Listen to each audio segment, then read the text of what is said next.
Today I signed a historic agreement between the United States and Afghanistan. Ерөнхийлөгч Барак Обама өнөөдөр өглөө Афганистанд альжиллаа. Тэрээр Баграм дахь агаарын хүчний баазад олон нийтэд хандан мэдэгдэл хийжээ. Бид дахин Афганистан улсад байнгын цэргийн хамгаалтын баазыг удаан хугацаагаар байршуулах хэрэггүй болсон. Одоо Афганистаны хүмүүсийн хийх ажил үлдлээ. Манай Америк нэгдсэн улсын ард түмэн 10 гаруй жилийн турш энэ хар дайны нөлөөндор байлаа.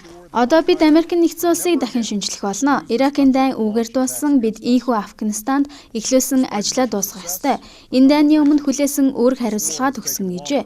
Мэдэгдлийнхаа төгсгөлд тэрээр дайны цагийн эхлэл энд эхэлсэн, харин төгсгөл нь энд дуусах болно гэж хэлсэн юм а. Өнөөдрийн байдлаар Афганистанд 88 мянган Америкийн нэгдсэн улсын цэрэг байгаа бөгөөд тэдний 23 мянгаыг нь энэ зун гэхэд татаж авахар болсон байна. Харин үлдсэн Америкийн нэгдсэн улсын болон НАТОгийн цэргүүдийг эх 2014 оны сүүлээр татаж авахаа мэдэгджээ. Энэ удаагийн альчлал ерөнхийлөгч Барак Обамагийн хувьд албан тушаалаа хүлээн авснаас хойш Афганистанд хийж байгаа 3 дахь альчлал нь бөгөөд альчлалын эхэнд Афганистаны ерөнхийлөгч Хамид Карзайтай уулзсан юм а. Уулзалтын үеэр талууд хоёр орны хамтын харилцааны гэрээнд мөн 2014 онд үлдсэн цэргүүдийг татаж авах гэрээнд гарын үсэг зурсан байна.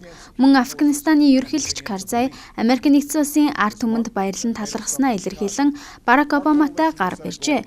Эдгээрээс хамгийн олон цэрэг буюу 90 мянга орчим цэргийг Америк нэгдсэн улс илгээсэн бол үүний дараагаар Их Британи улс 9500, Германи улс 4800, Франц 3600 гаруй цэргүүдийг тус Афганистан улсад илгээжээ.